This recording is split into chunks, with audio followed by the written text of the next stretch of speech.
ब्राह्मीं च वैष्णवीं भद्रां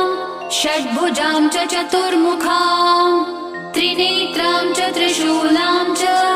पद्मचक्रगदाधरां पीताम्बरधरां देवीं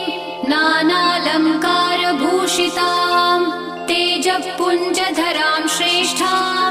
ध्यायेत् बालकुमारिकाम् ओङ्कारलक्ष्मीरूपेण विष्णोर्हृदयमव्ययम् विष्णुमानन्दमध्यस्थम् ह्रीङ्कारबीजरूपिणी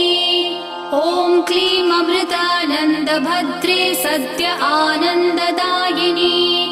ॐ श्रीं दैत्यभक्षरदां शक्तिमालिनि शत्रुमर्दिनी